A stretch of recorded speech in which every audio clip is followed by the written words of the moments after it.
So we're going to go ahead and jump right in here. We did switch the title of the webinar after we decided on it originally, because one of the latest updates in GHR changed the competency button to a qualifications button, because qualifications covers everything, not just competencies. Oh, my clicker might be off. We're in business now. All right. So qualifications covers everything, not just the competencies, which is a piece of it within GHR. So qualification itself is defined as something that makes an individual work for a job or a position, or something that an individual is required to have for a job or a position. And these are all the qualifications that are within GHR that you can assign to jobs, positions, resources. You can track them on a talent profile for an individual. I think we're going to be hitting them in this order. So competencies are up first. Oh, go ahead, Matt. Okay, so when you get down to qualifications, they're really used throughout the entire talent management suite. So we're talking about they are going to be used in performance and goals. They're a major component of jobs and positions. Very, very big and very powerful within talent acquisition, and very powerful as well within succession planning. There is a component as well that takes place with learning and development. However, learning development is very hard to show any kind of good screenshots on it right now. So it is a component that will be used within the system, but just so you know, you're not going to see any nice screenshots about that. So long story short, the qualifications really are prevalent through the entire system. So really important and a good foundational piece for the TM suite. So here is a screenshot of a competency. So again, we showed competencies, skills, you have education in there too, but some people often have a hard time figuring out what the difference is between a competency and a skill and a credential, and we were actually just talking about this shortly before the presentation. A competency is defined generally as something that isn't really renewable. It's just kind of something that you have within your behavior and your attitude. So this one is a communication competency. Just an example, all of these are user defined. You can go in here and create whatever competencies your organization is using, or anything that you want to start using in your organization. There's multiple tabs here that are shown on the left-hand side of the screen. So right now we're on the detail tab. Effective date, huge in GHR. If any of you are currently using GHR, you know this is big, but it's on pretty much every form. We have our competency definition here. You get your short description, 20 characters, your long description, 60 characters. And you have also free text for a summary here. You can tie it to a category. You can create a source. So if someone were to get this competency from a certain source, whether it's a school or a class, you can tie that in here. Also tie a rating scale. So if you wanted to define a rating scale, I think you have unlimited options in a rating scale. Yes. Generally, you see 1 through 3 or 1 through 5. But you can create a rating scale and tie it to each of your competencies. Also on the side here, I kind of forget if we have screenshots for these. We have a little bit of graphics. But also on the side here, we have, okay, good, proficiency. So you can come in here and create proficiency levels for competency. So we just have 3 set up here, below standards, meet standards, and exceed standards. So when you are using your competencies within performance and goals, these would be the options that are selectable within the performance and goal module. You want to take the rest? Yeah. Something to kind of think about when it comes to the competency itself is it's very hard to define what it really is, but it's almost like some of those soft skills that you might look for somebody to have. So communication is absolutely like a great example of that kind of thing, which is really hard to kind of tie together, and you can't really necessarily have it like given to you by an educational degree or anything like that.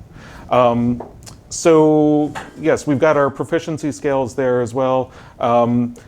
We're able to use those throughout the system, and then bounce into the next slide. You can start to see the kind of attributes that take place within these competencies. Jackie, do you want to elaborate more on that? Sure, we got out of order on our slides here. My fault. So an attribute is something that you would tie to a competency or a skill to give more information or context around that competency or skill.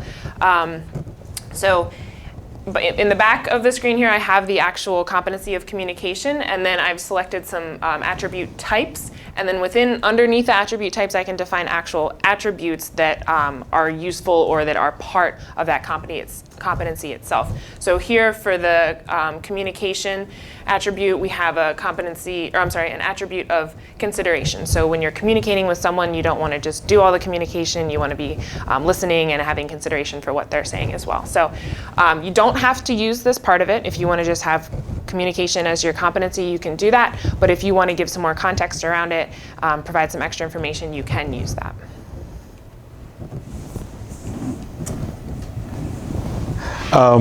Next up is this Used By tab. Now, what ends up happening, if you're familiar with GHR and how the whole TM module works, or suite works, is you know that there are jobs and there are positions.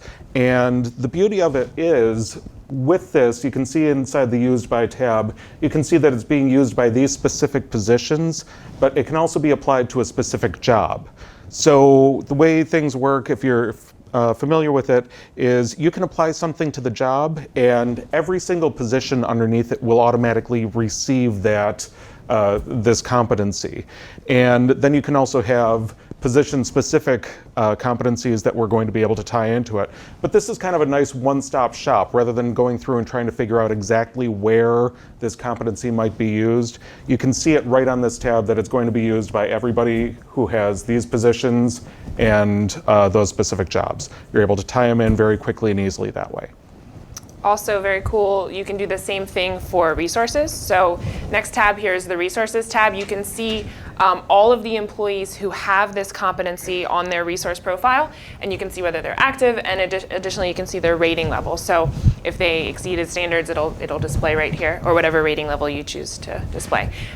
Also, if you're familiar with GHR, you know you can do reporting directly out of any screen. So if you wanted to know anyone who had a communication competency or a certain skill or maybe even a certification, you can go right in here, click Options, Export to CSV, and you have a real quick export of anyone with that competency, skill, credential on their resource profile.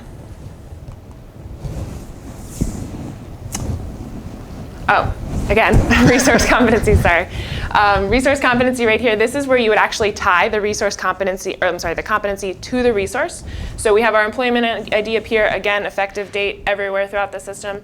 You can select a competency, or they give you this extra space, free text for other in here. You can enter the date acquired, rating level again. You have your source information. If it's organization sponsored, you can click that checkbox. And then you also have the ability to attach documents that would support the acquisition of this competency or skill.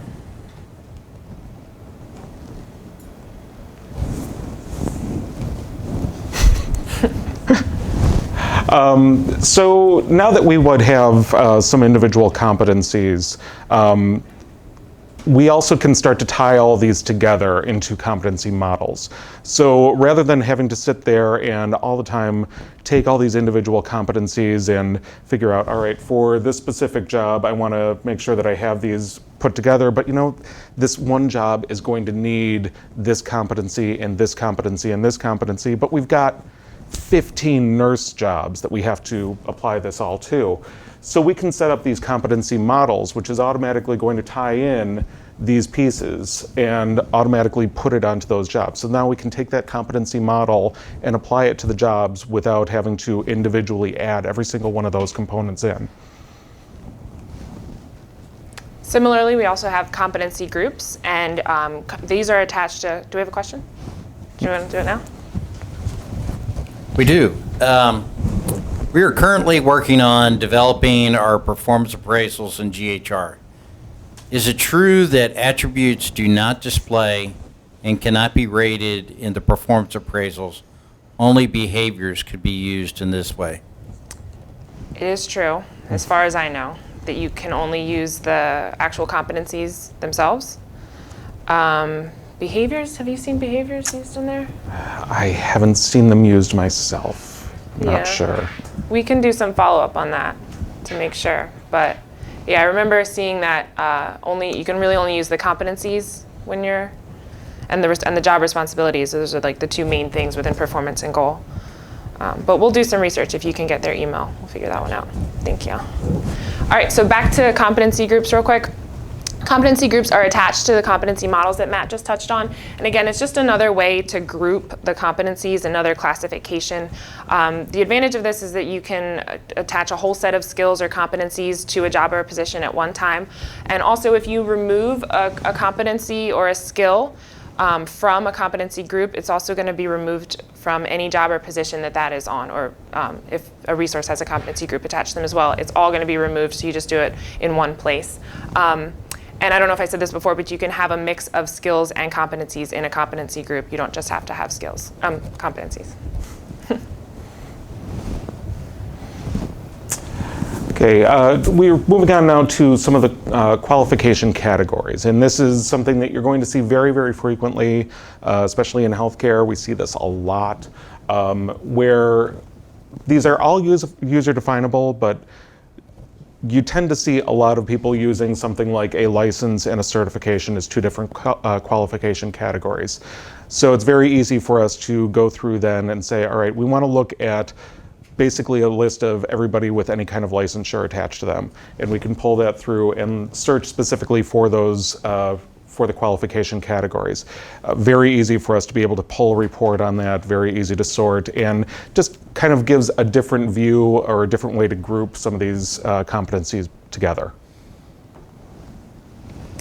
Here we have some qualification sources listed. This might be a little bit hard to see, but we have ARDMS, the Registry for Sonography, and ART here. So if you wanted to define where people received their certifications from, whether it's your organization itself, if you offer those classes, you can create those as sources here. And we just have the listing here, but if you went to create, you could add some additional information. I think there might be address information in there. You can supply a URL to link out to that site if you need to verify their credential as well. Right, and you'll see that a lot, again, hitting on healthcare.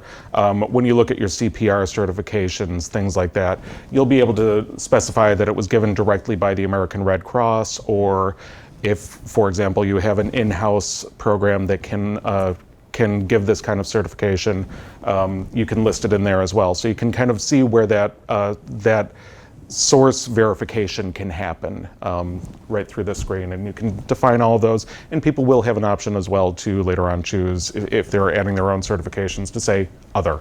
So we always have that kick out there.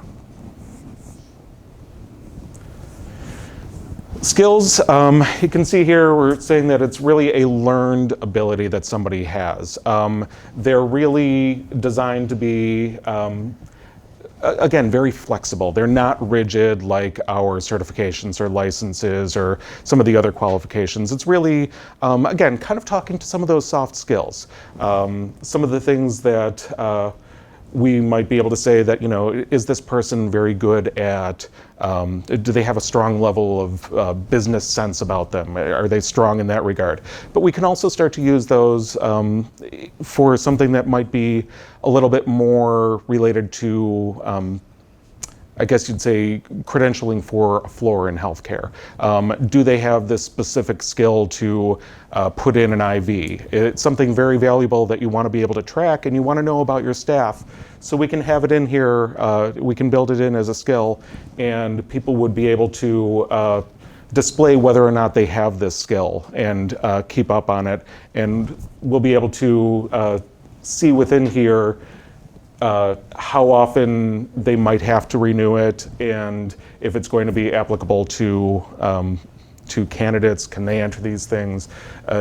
We've got a lot of flexibility within how that's built. Yeah, and here's a screenshot of where you'd actually create the skill itself. This one we have employment law. Again, there's your effective date, you got your short description, long description, and summary. And then beneath that, you can select a qualification category. This one's skill. We have our source defined here, as well as a rating proficiency. And then also within the skills, because GHR does assume that a skill is something that's renewable, something that does expire, we have a renewal cycle added in here. So how often you would need to renew your employment law skill would be annual right here. You would want to also send out a notification. So right here we have defined 30 days prior to the expiration of skill. We'd send out a notification to anyone who has that on their talent profile.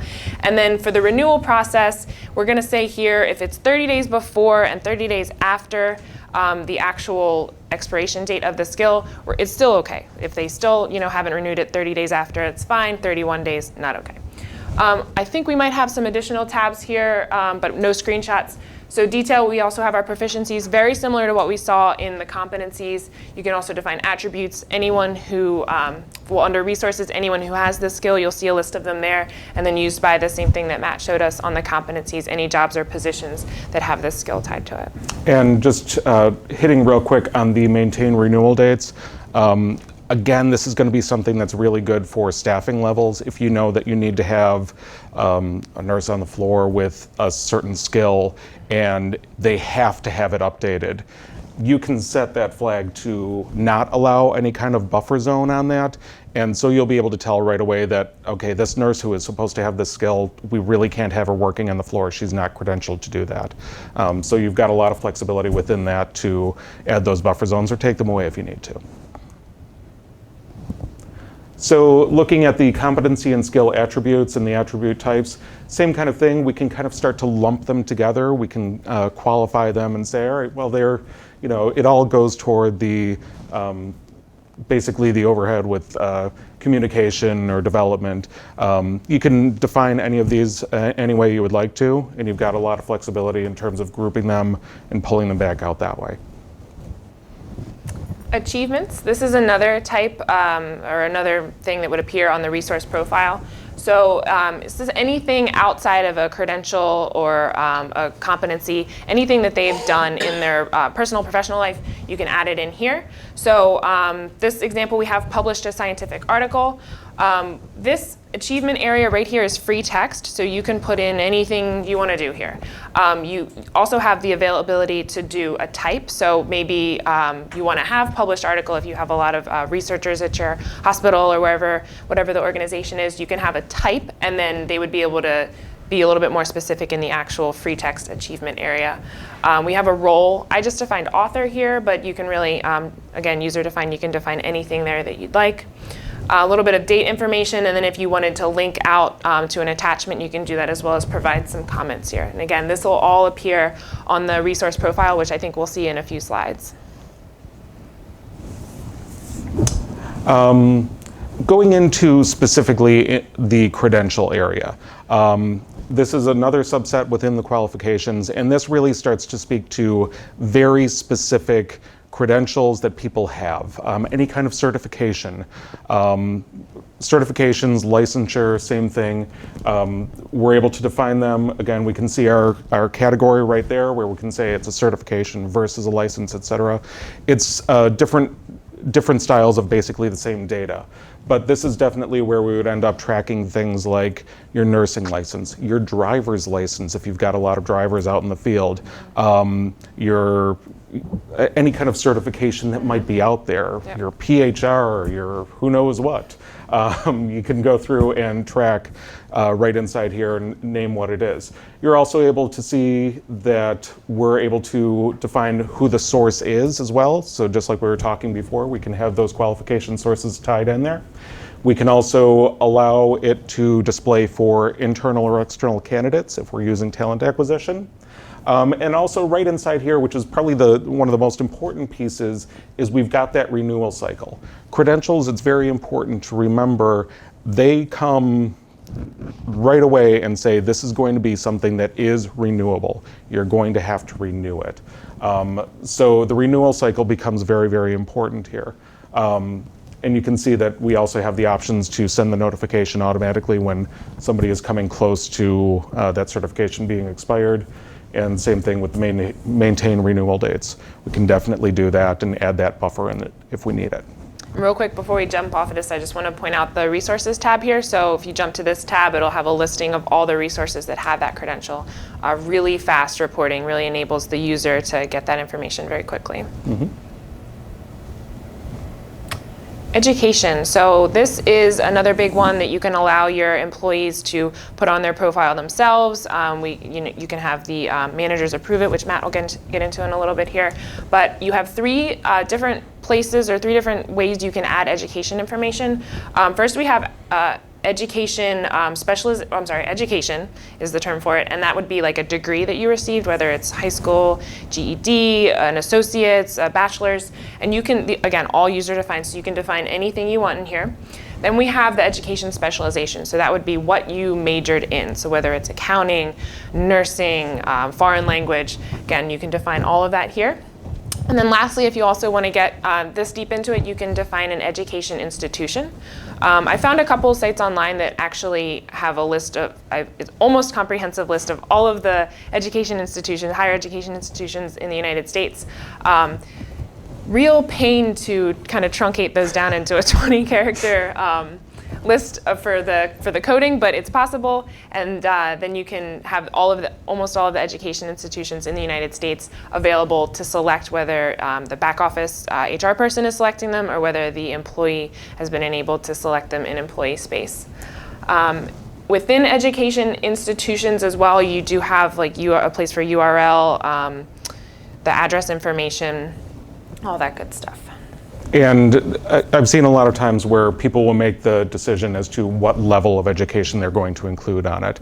They may preload all of the colleges and universities in the United States, but they won't bring in all the high schools. You could also bring in all the high schools if you really wanted to. It's just a matter of how much you want to put into the system. And you're also going to know your employees better than anybody else. You wouldn't be able to call RPI and we would just automatically know what levels of education you need. So if you really need to have high school education put in there and you need to put in local high schools, for example, you could definitely do that. All user-defined, but still very powerful.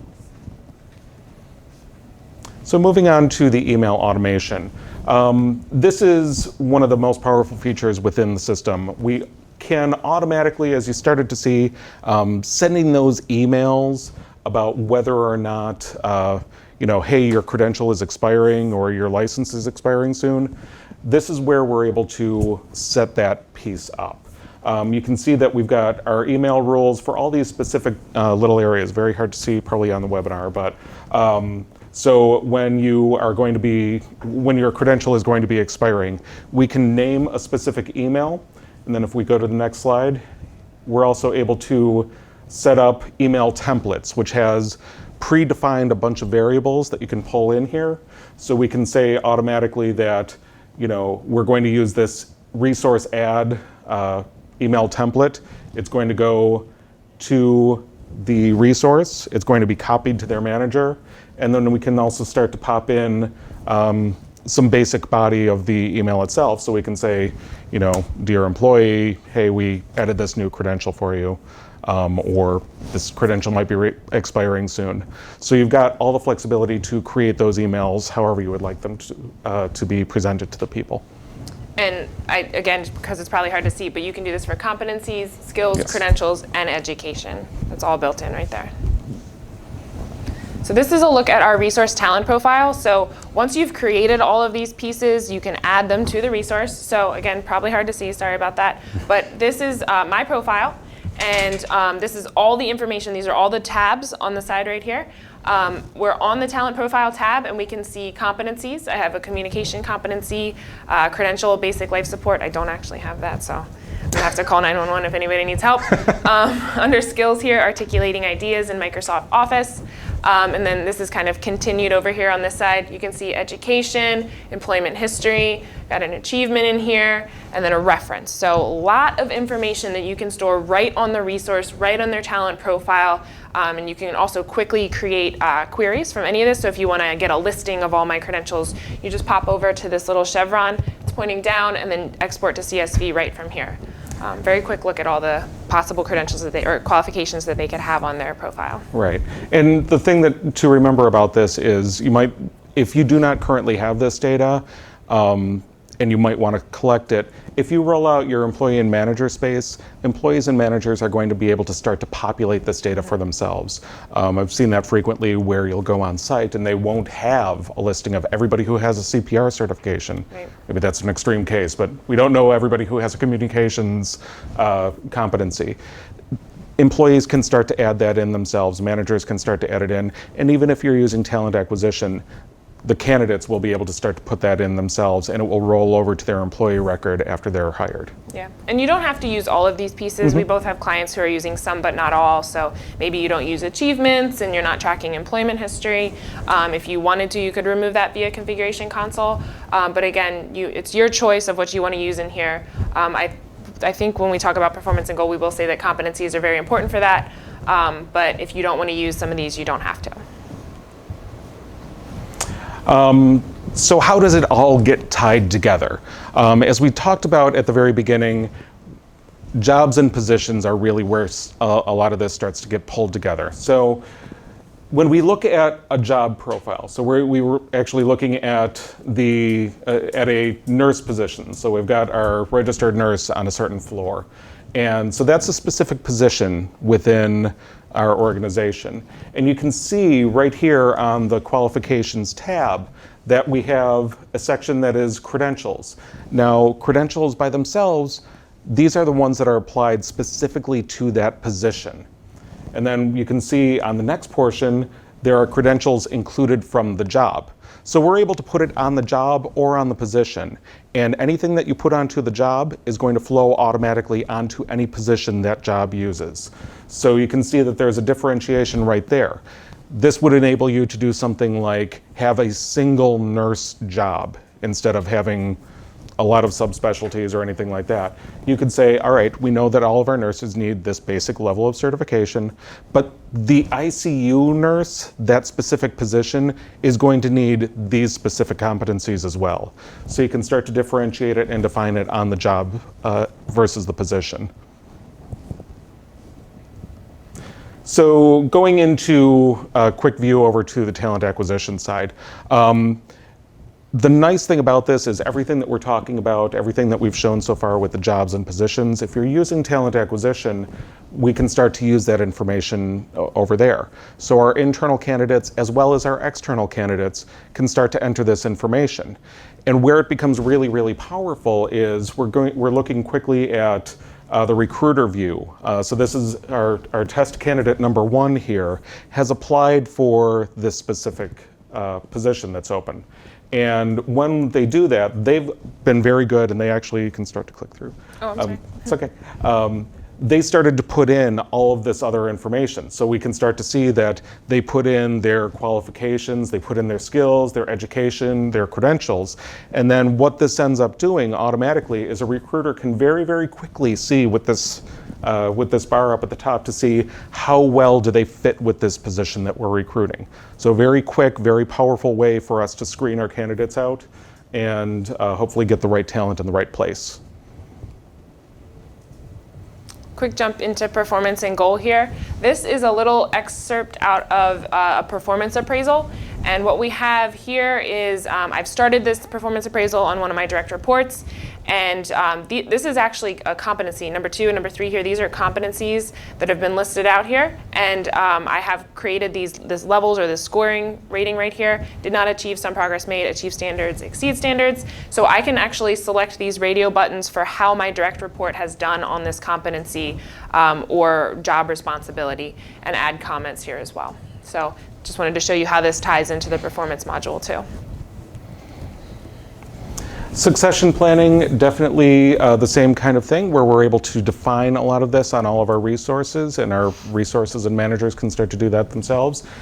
In succession planning, obviously, we're defining things at the job level in terms of what are the feeder jobs, what are the jobs in the career ladder to keep going and keep advancing in the organization.